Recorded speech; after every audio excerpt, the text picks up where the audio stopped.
Happy Halloween, Mother Fathers! Oh my gosh, I am feeling spicy. I can hardly stay seated right now. We are days away from Election Day, and the spookiest part of today is how nonchalant so many people in power are acting. Ooh, so with under a week to go to save this country, I have some serious choice words for people who see the stakes and say, I don't know, pass. I'm looking at you, Los Angeles Times, and I am looking at you, Washington Post. For the first time in decades, each of these highly regarded legacy newspapers is abstaining from endorsing a presidential candidate. It feels like it should go without saying at this point, but this is not the time to sit on the sidelines. Come on. Both papers were allegedly prepared to endorse Kamala Harris, and in both instances, their billionaire owners interfered. Utter cowardice. Newspapers have a responsibility to the public, to their readers. The owner of the LA Times said an endorsement would add to the division. Well, you know what? Sometimes division is okay. When I see fascism on one side, I want to divide the hell away from that. The Washington Post says democracy dies in darkness, and you better understand that complacency and silence help pull the plug.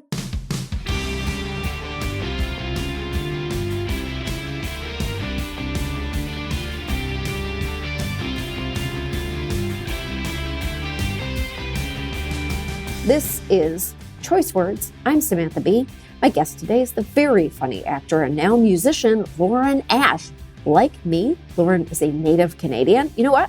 We're sick of people saying that if Trump wins, they'll just move to Canada. This is where we live. This country is worth saving. Maybe you feel that whatever happens won't alter your life drastically, but not everyone has that luxury. So vote like you don't either. Let's do this. Until then, take a listen and make good choices.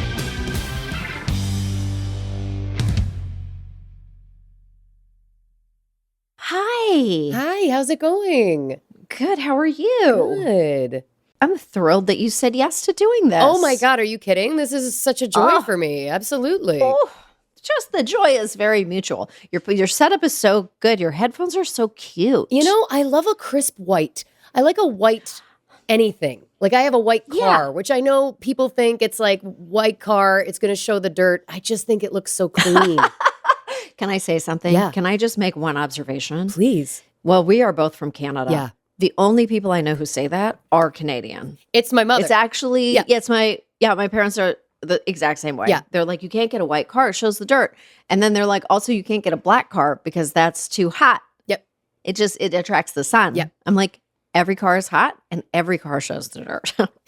Yes. Made up. Yeah. And then I live in LA and what you learn is that it's the cars don't get dirty. Like it's like you can go, like they get dirty eventually, but you know what I'm saying? It's not this epidemic that we grew up thinking. Well, where we grew up, cars were just dirty all the time because it was like slush and crap everywhere. Yeah. Just crap everywhere. Yeah. They also say that about stainless steel refrigerators. They're like, it shows the handprints. Yeah.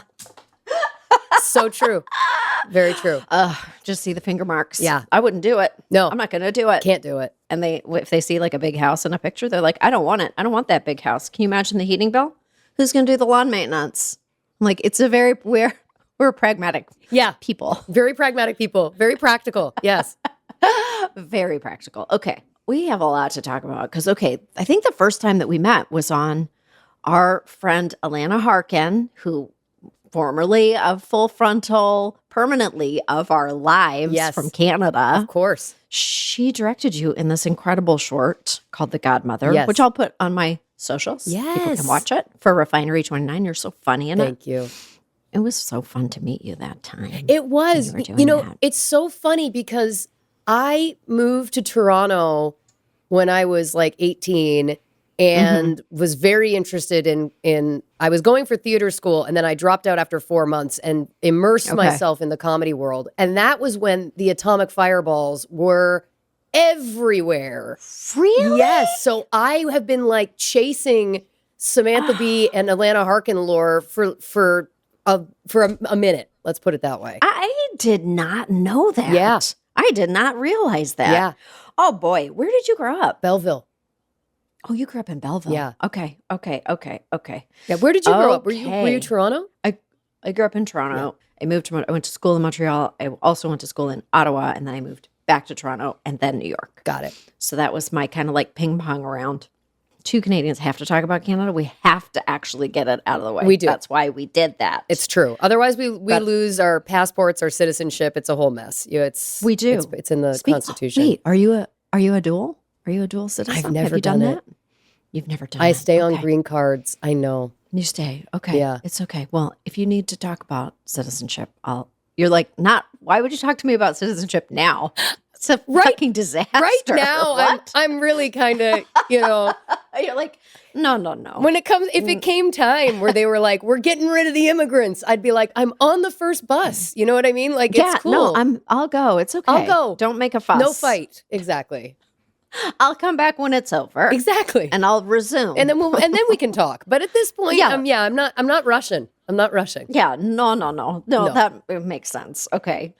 So this show is all about choice. Yes. Choices that you've made, and you are making some big ass choices. So we have to talk about all of this. But first I want to talk to you about, just like ask you very generally, are you excellent at making choices? Like, are you like a big swing, no regrets person? It sounds like it. If you moved to Toronto and quit acting school and you were like, I do comedy now, this is what I do. You know what's interesting is historically I would describe myself as being the worst decision maker on the planet.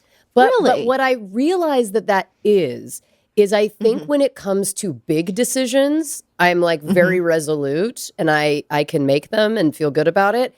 But minutia, small decisions unravel me. Like it's it's really interesting. It's really interesting. Like packing a suitcase, like packing for a trip. Oh gosh, just confounds you. I'm the person that takes 2 suitcases for 3 days. You know what I mean? Like I'm like, but what if? And then the one time I'll like pare down, you know what I mean? And I'll like pick outfits. It's a disaster every time. Yeah, you're like, oh, it snowed. Yep. They're like, it's never snowed in Rome at this time of the year. And you're like, great, I'm here and it's freezing. Right. And I've packed all these gladiator sandals and absolutely nothing else.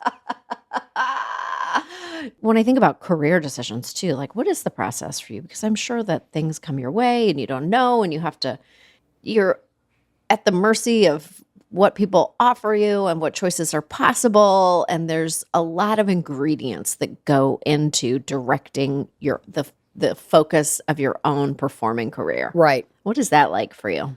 You know, I definitely have to outsource. Like, I think I definitely need other people's opinions. I very rarely will make a decision solely on my own, once in a while maybe, but there's certain people in my life, and then now professionally, there's certain people on my team that I really trust. And so if it's a really hard one, then I'm definitely like, I'm going to probably get 4 to 8 opinions before I make that decision. Okay. But that being said, I do think like I've gotten better as I've gotten older, or should I say wiser. I've gotten better at really taking those opinions and then truly making the decision myself. I think when I was younger, I think I often made decisions. I was more easily swayed, if that makes sense. And I think that part of my growth that I'm proud of is that now I can kind of like temper and truly hear it for what it is, an opinion, but then turn internal at the 11th hour and make the call. Right. When you were coming up in comedy, when you were young and you were starting out, were you like, I'm going to do this. I'm going to take the world by storm? Or were you more like, I just want to make my living. I just want to, I guess what was the goal? The whole goal from the beginning, from the whole thing. From childhood was Saturday Night Live. That was it. Okay. And so I researched and I determined what needed to happen in order to get Saturday Night Live based on the history of other people. So the whole reason I discovered Second City in Toronto was because I was like, oh, well, all of these different SNL alums went through Second City. So I guess that's what I have to do. So I did the touring company in Toronto. I did the main stage in Toronto. And I was like, well, I got to do the Chicago main stage because that's what they all did. And so then I did.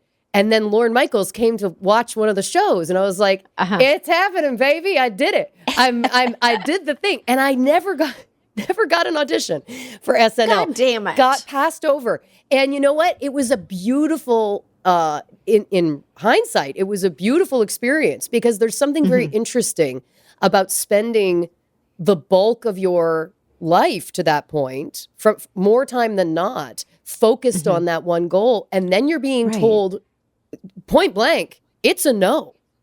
And I know that people are like, well, you could have then gotten an audition. And I was like, Lorne Michaels came to the show and saw me live, and it was a pass. I think it's probably a pass. Right. And I think that was actually really positive, because then it went, I had to go, well, that's not the only thing you can do. What else would you like to do? You've come this far. Yeah. There's obviously other options available to you. And so I think it was really a huge gift in the journey was getting that no. Yeah, like it's a shift in the mindset that's so healthy. You're like, no, but I forgot that I built a whole career. Right.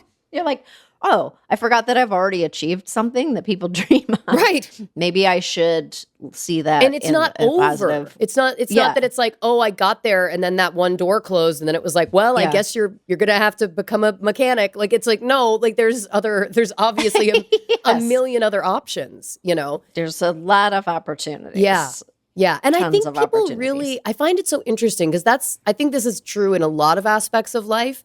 But I think sometimes when you present things in that way, where you're like, and then I got there and it didn't happen for me, people don't want to hear that. They're like, oh, and I'm like, no, but it's actually a good thing that it didn't happen. Yeah, for me. It's good. It's not sad. It's not sad at all. It's just sort of like what you think it's going to be when you go for something that feels risky, or like that offers. Well, first of all, I don't think that any career really offers the promise of success and a future across the panoply of careers that are possible, but especially in the arts, where like literally nothing is promised to you, and you could spend a whole lifetime working for $0 and no health insurance forever. If you're working toward a specific goal and you pivot, it's like, but you've got all these building blocks. It's not actually, it's like any career is going to take you in unexpected directions. You just have to kind of be open to the direction. Totally. Like, just, I don't know. Martha Stewart talks about that. And you know what? I don't seek the counsel of Martha Stewart. It's not like she's not my spiritual guru, but I like how she talks about unexpected opportunities that come along, and you have to just be like, oh yeah, right, okay. And it's listen, not what I thought. A lady that's made a real path for herself has taken it as far as you can probably go. 100%. Yeah. Just her in her $3,000 barn jacket, picking lavender, putting it in a basket. Oh, that basket. Please. She probably wove it herself or asked someone to, you know? I wouldn't even know where to begin. I don't know. Okay, so now let us talk about a choice that has really changed your life. Yeah. How are you reflecting on that question? Well, it's obviously also career related, and it's interesting because it relates to what we've already been talking about. But you know, so for context, again, continuing the journey, I didn't get SNL, but then shortly after, a few years after, I booked my first American TV show, which was called Super Fun Night, which was on ABC. We did one season.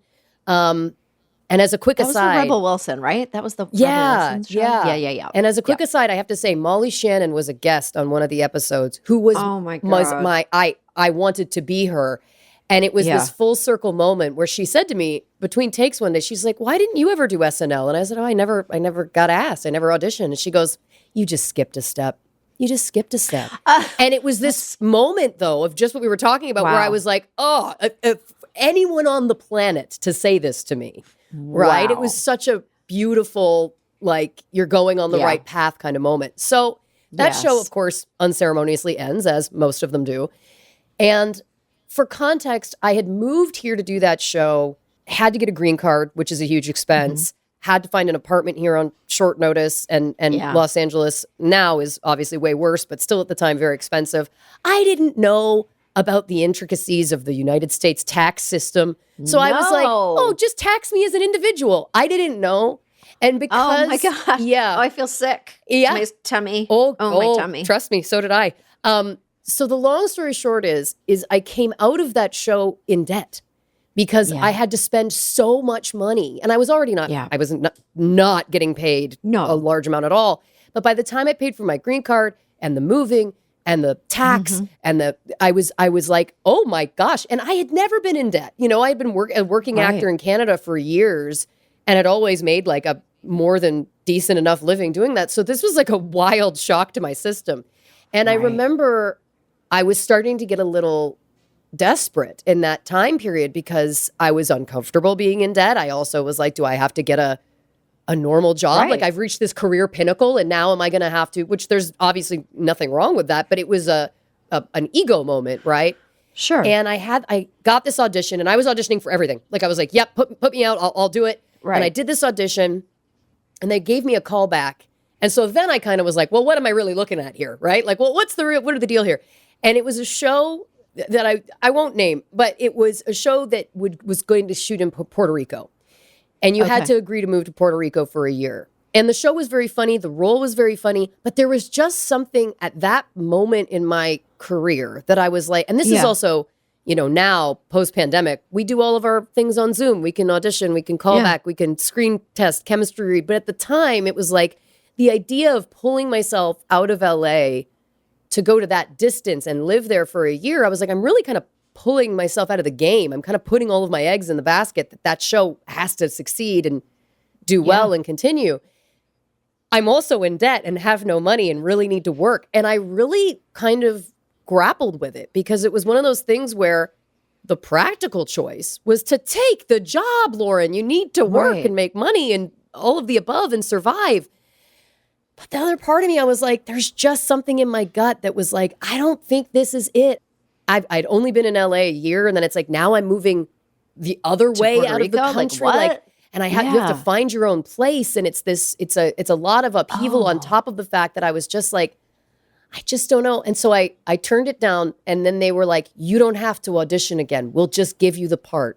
God damn it. And I was like, and I turned it down, which in retrospect, I was like, what a ballsy move, lady. But I was like, I just don't think it's the thing. It's no shade on that show or that role. Again, very funny, very great part. But I did. And then it was a few months later that I booked Superstore, which was the show, of course, that changed my life. Yeah. So it was one of those things where sometimes it's actually so funny that we're doing this today because recently I've had a couple of decisions have to come up in similar ways. Mm-hmm. And I've felt drawn to go the other way. And then I'm reminded, it's like, but remember 10 years ago when you were a lot younger and a lot like not as doing as well as you are now, you made a really tough choice that really served you. You should listen to your own story. You should take your own kind of advice in these kinds of ways, That really is a power move. It was a power move, which a power move. Again, sometimes I'm like, I do feel shocked that I made that choice. It was a bold choice, but it did pay off.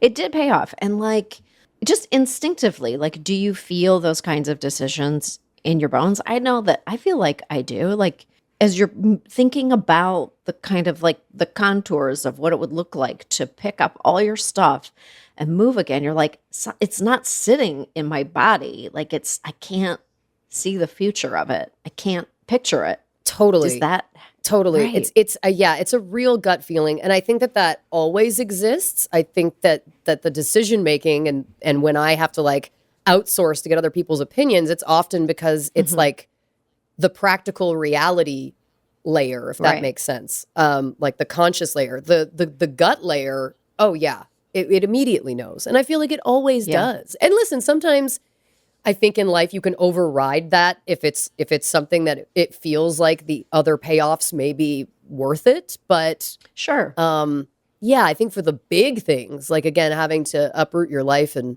move to another place, it's like that's really you big. got to listen to that.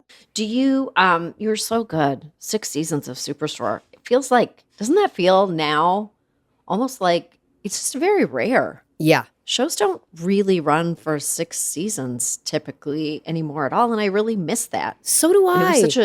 It's really like just like a traditional, like many episodes per season, just like a lot to sink into. I feel like we lose a lot with shorter seasons of television. Well, we lose a lot of like shitty episodes too, which I love. You know what I mean? Like if you're in a 22 episode season of any show, there's gonna be a couple stinkers, which I love. I think that's part of what, I think now there's like so much pressure that every moment of every episode has to be this home run touchdown level. And I'm like, but that's not what it always was. Like we can all remember like big, wonderful shows that had episodes where you were like, that was a weird one, you know? And it's like, what a joy. Like, I feel like that's part of what the art form is. That's part of like what television has always been. So yeah, you know, it's interesting. I feel like we were one of the last comedies, especially, I think, that will have gone that long. Yes. And you worked with Mark McKinney. Yes. Did you love that? Oh, I got to tell you, Kids in the Hall for me also growing up was like the Bible. Oh. That was like appointment viewing for my mom and I on the CBC there. And that was like a wild moment. Like when I found out he had been cast on that show, I was just like, again, as someone who my ultimate dream was SNL, then it was like, oh my gosh, but now I'm doing this other thing. And like, I never in my wildest dreams thought I would get to work with Mark McKinney. I never thought that would be possible. Okay, so let's talk about your band. I want to talk about your band. Okay, so tell me the trajectory of your music career. Because you have your comedy career, you have your acting career, and it is now running parallel with a burgeoning music career. So tell me the genesis of this. Okay, so you hired a band on your birthday. How did you... To start at the beginning, you've always been writing music? I've always been writing music. So when I think I got my first guitar when I was like 13. And truthfully, like in high school, I really wanted to be a singer in a rock band. Like that was ultimately like really the dream. It was like that or SNL. If I had to have chosen, I would have chosen the band. Like that was for sure. I think that's like very common. Yeah. That all these people, if you talk to a lot of like superstar actors, they're like, actually, I wish I was just in a rock band.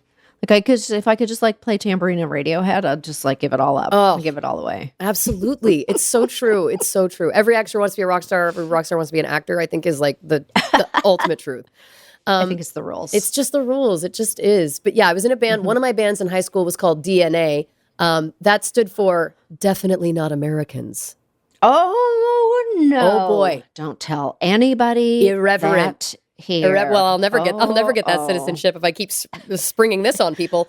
What a Belleville title. Anyway, so it's always been something that I've done. I remember when I was like in my 20s and I left Second City and I had nothing going on. I like recorded an album of acoustic songs like in my living room. I like taught myself how to record on my computer, and most of them were very bad, but one of them I think was okay.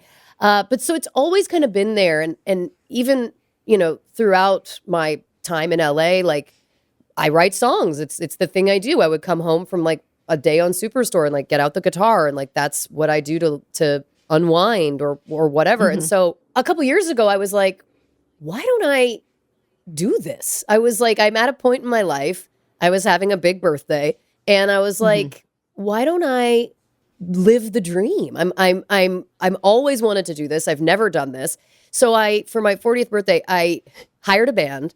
We put together a set of cover songs. I threw a concert. I made merch. There was a giant merch table for all of my family and friends. I had a photo shoot done and I blew up all the pictures to like giant poster size, like looking like I made a Rolling Stone cover, a fake Rolling Stone cover. I put them all around. And I put on a concert for my friends that I forced them to enjoy. And it was the best night of my life without hyperbole. Like it truly, I was like, I've never felt more alive. I've never felt more joy. And I was like, why don't I keep going? So one of the guys in the band, who are these amazing, like touring and studio musicians who are incredibly talented, and like they listen to a song once and they can play it like verbatim. Like it's wild to watch these people work. But one of the guys was like, I'm a producer. Like, do you want to come and play me some of your songs that you've written? And I was like, yeah, okay.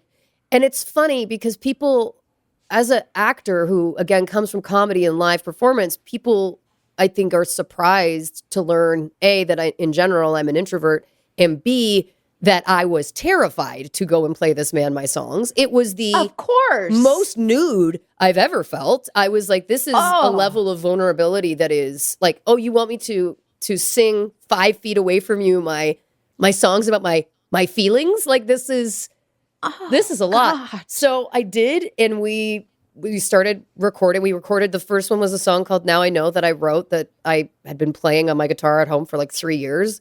And that was an amazing process, especially as like an improv person, like coming into the studio and I played it for the band and we did it old school. Like we did it with a live band who were like figuring it out on the fly. And then it kind of like becomes this thing. Like it's like improv. Like it's like it becomes this thing in front of you. And suddenly this like tiny little song has all these instruments and parts and layers. And it was like, I remember just being like, truly like a child, like just like beaming. Like I was like, this is the coolest experience of my life.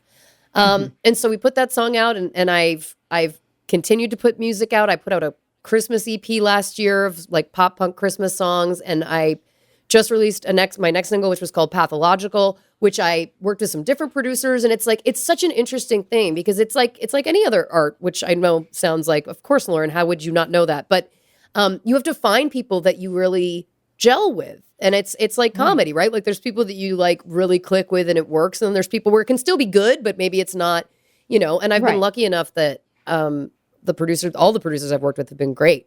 And it's just been like a very different, to go from like the process with a full band to then also the process of working with producers where it's like all on a laptop. It's just like fascinating that there's so many different ways in. I'm also an introvert. Yeah. And I have never, when you said that he was like, come over and play your songs to me, I was like, I wanted to die inside. Yeah. I was like, that sounds like the scariest thing I've ever heard in my life. It was terrifying. Terrifying. Oh my gosh. Yeah. So incredibly vulnerable. Yeah. Do you like Maria Bamford? Of course. Oh gosh, I just goddamn love her. So Yeah. I just love her. I just think she's just one of the funniest. And she does that where she's like, she just practices her sets with like two people in a coffee shop. Yeah. She will just deliver 40 minutes of comedy into the barrel of two pairs of eyes across a couple of lattes. And I'm like, that's incredible to me. Yeah. Can 100% do things up on a stage in front of tons of strangers, but like one-on-one is very, very tricky. It's very different. It's a different energy for sure. Feels sickening. Feels sickening for sure. Sickening. Yeah. And so are you performing a lot as a musician? How much are you performing as a musician in front of crowds of people? So, you know what? Probably not as much as I would like to. I've performed here at the Viper Room a couple of times. Yeah. I've performed at the Whiskey A Go-Go, the Peppermint Club. And I mean, listen, like it's all me just chasing this, like, I'm just trying to impress my teenage self. Like I'm literally like, hey, because the Viper Room and the Whiskey A Go-Go, like for me, as a kid in Canada, like it was like, that's the ultimate. Like those are the names. That's it. Those are the only places that are cool in the world. So at this point I'm currently like, what I really want to do, and I haven't really said this, but what I really want to do is like next summer, like play side stages at like big festivals. Like I'm not saying that I got to be headlining, that's not, we're very realistic. We're very Canadian pragmatic over here. You know what I mean? Like, oh yeah, I get it. Yes. But I'm like, wouldn't it be fun to just be like in the mix? You know what I mean? Like it's like at 11:45 a.m. Lauren Ash is playing stage G at whatever, That's what I think would be really fun. And you're just immersed in a world that you love. Yes. And you're doing something that means so much. It's like, listen, Lauren, I got to give it to you. I think this is really fucking cool. Thank you. Because like they're truly, and I say, we've both experienced fun, interesting careers, lots of success. Awesome. It's all awesome. And if at some point you can't totally do the thing that you love more than anything else, then really, truly, what was it for? 100%. What was any of it for? If you can't figure out what you love and find a way to do that thing, it's the essence of everything. Yeah. Because also, you've also done this long enough that it's like when you do something long enough, like it's a joy. Like my job, my normal job is amazing. Of course I love my job. But what people also forget is if you're an actor, it's like you get to live your dream in 45-second chunks. You live your dream between action and cut. And you get like, if you're working, you'll get like a few of those in a day. And then the rest of the time you sit and you wait and you grind to try and find your next job, and you grapple with like, am I ever going to work again, and all those fun actor things. But like, there's so much that goes into getting those moments that is very mundane, very I would dare to say boring, which is great, and it is what it is. But because of that, it's like over time, if there's something that can like really reignite your like passion for art and creativity and all of those things, you got to do it. You got to do it. It feeds the rest of it too, right? Like it feeds all of it. It does. It satisfies. It like scratches all the itches. There is a certain like roteness to grinding out a job. Yeah. Like it's always really fun when you get hired for something, and then you're like, wait, I have to do the thing. Yes, I have to actually like I have to be here on when my alarm is going off at 3:30. Wow. Okay. Because I just put the check in my bank account, and I didn't think about all the steps in between. Right. But if you're doing something that is 100%, like it's all you. Right. Start to finish. All you. Yes. Yep. Yeah. Yep. Like succeed, fail, somewhere in between. It doesn't really matter. Right. It's the art itself. Yeah. It's actually like, it's the whole enchilada. And I think that's really awesome. So you're writing songs. You're writing scripts too, aren't you? Yeah. Okay. Look, you know what? Creativity. Listen, I don't do well with downtime. I'm not great being idle. And so it's like in the pandemic, I think I'm like the only person that burnt out. Like I was doing every possible Zoom, anything. I was writing like crazy. Like again, like I feel like I'm like the one person that just like overextended myself at a time where like maybe I should have taken a nap. When the world took a nap, I should have too. But I think that part of actually the push to do the music was also because I was writing so many specs, and not to be boring shop talk, but getting so close, so close so many times to like getting the thing made, getting the thing going, like really getting to like the highest level you can other than actually doing it.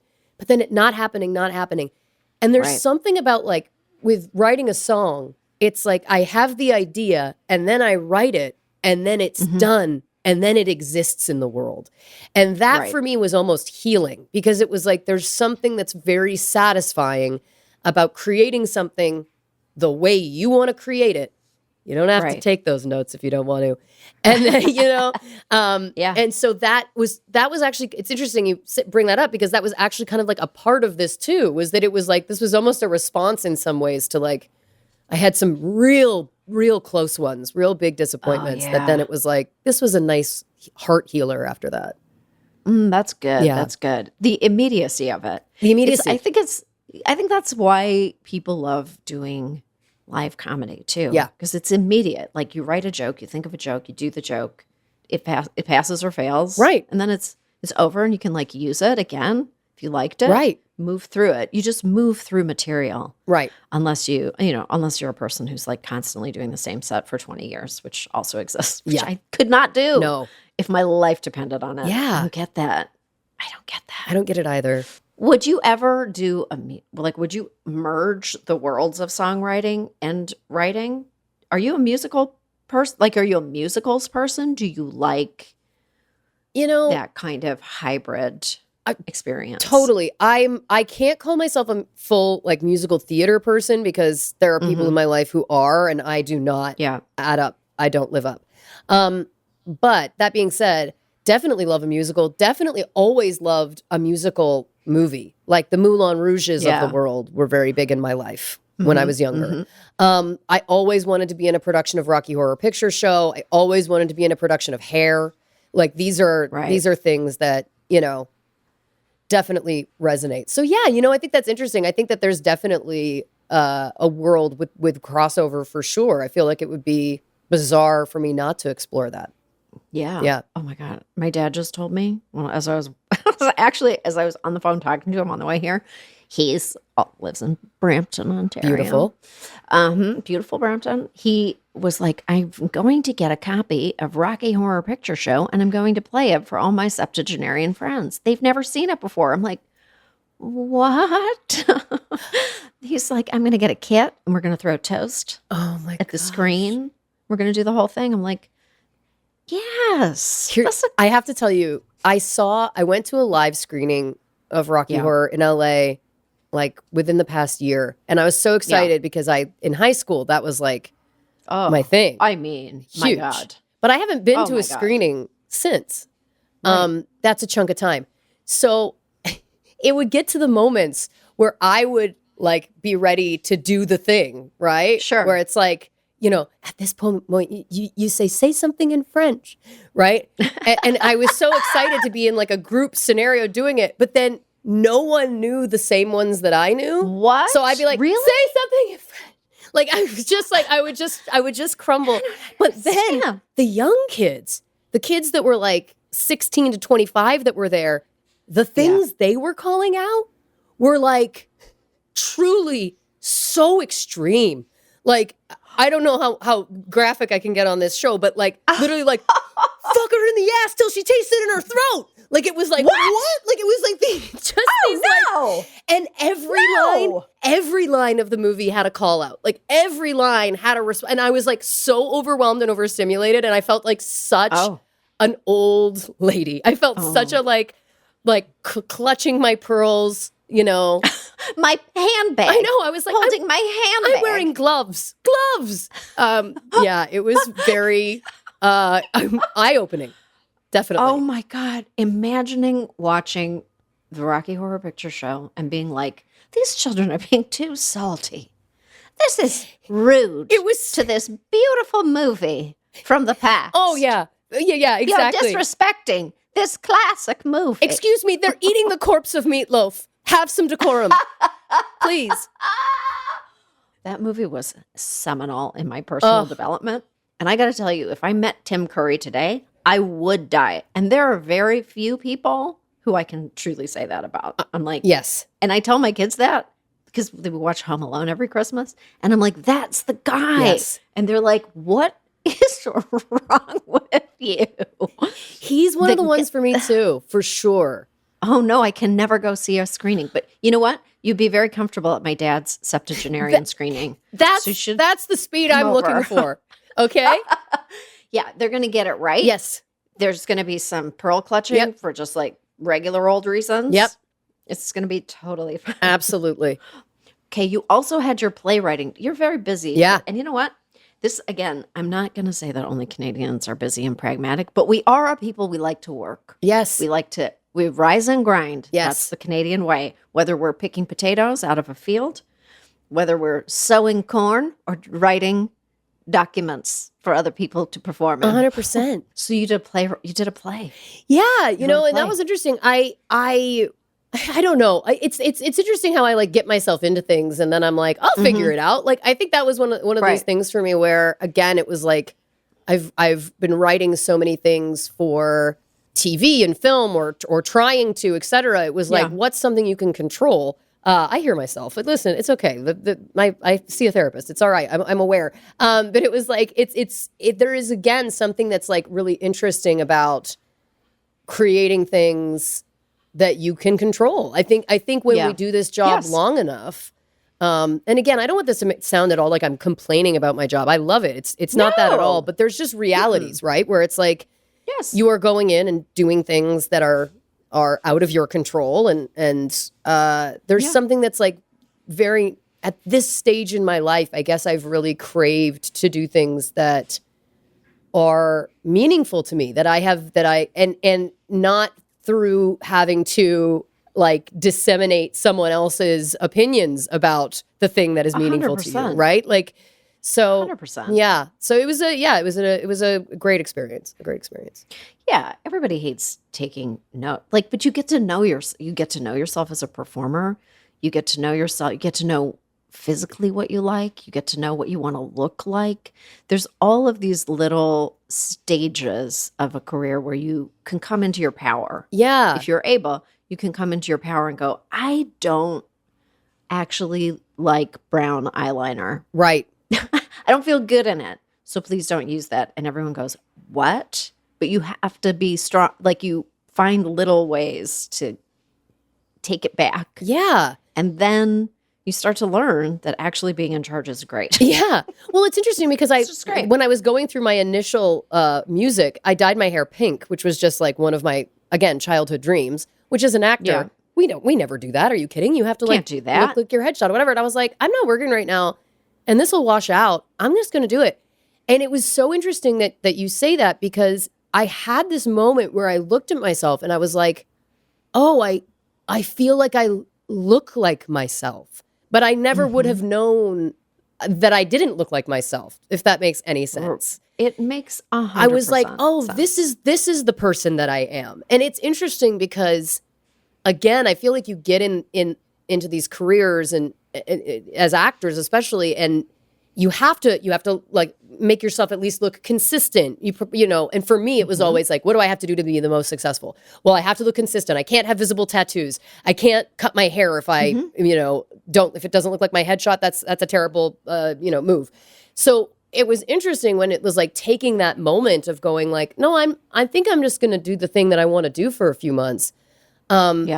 How as like a 40-year-old woman having this moment of like, my God, like, who have you been all this time? And like, I'll get real deep for you. Is it worth it? Like, you know what I mean? Like, is it worth it to present the way you feel you have to present to be successful? Right. And I mean, ultimately I would say probably yes. I think especially as women and in this time in life, it's like so reflective.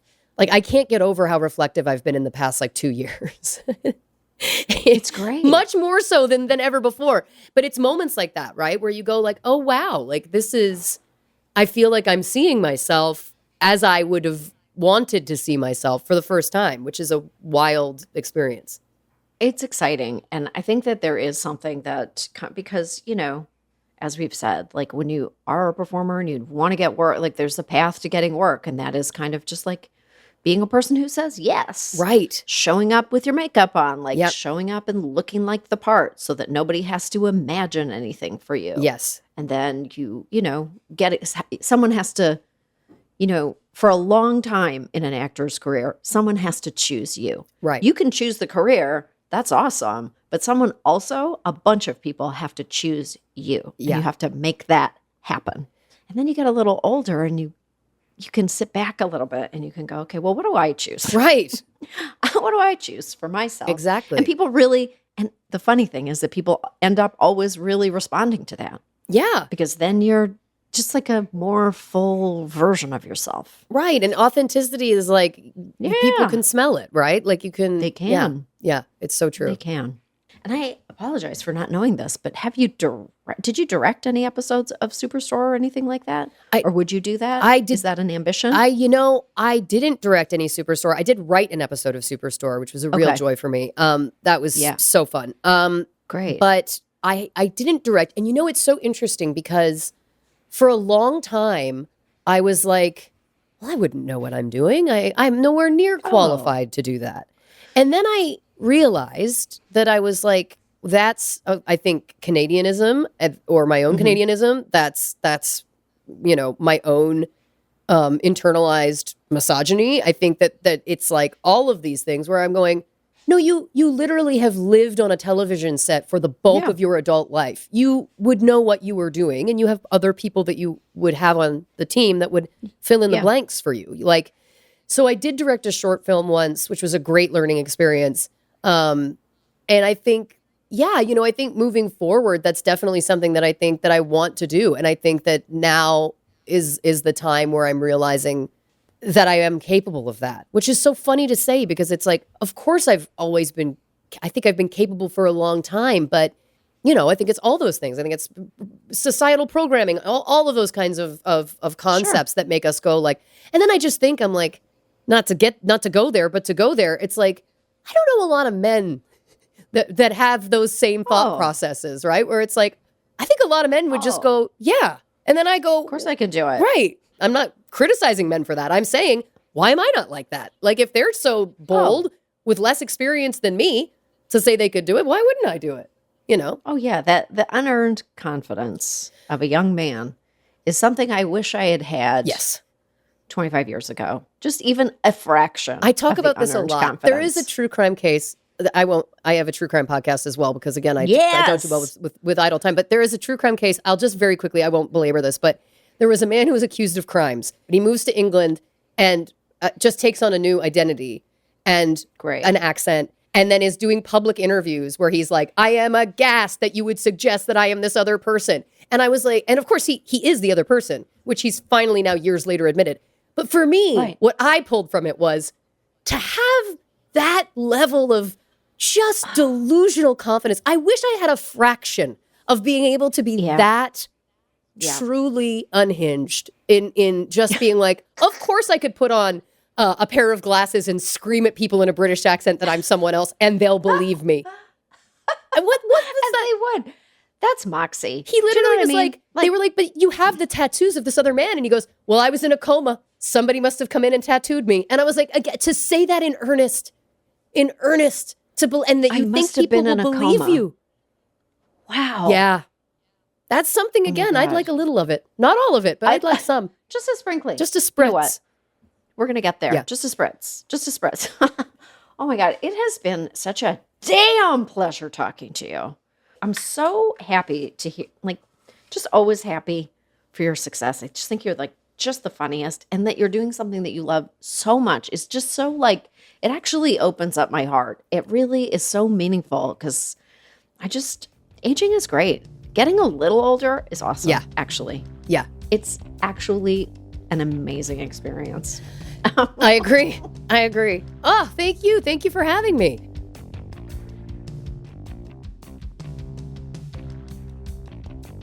That was Lauren Ash, and I had no choice but to look up one thing. She mentioned that she still lives in the U.S. on a green card. I also came to this country with one over 20 years ago, and I had to check, in this day and age, how many people are living here in the States have them, like Lauren. Over 12 million. Oh boy, I really hope we continue to be a country that welcomes immigrants with open arms. Thanks for joining us. I'm Samantha Bee, and see you next week for some more Choice Words.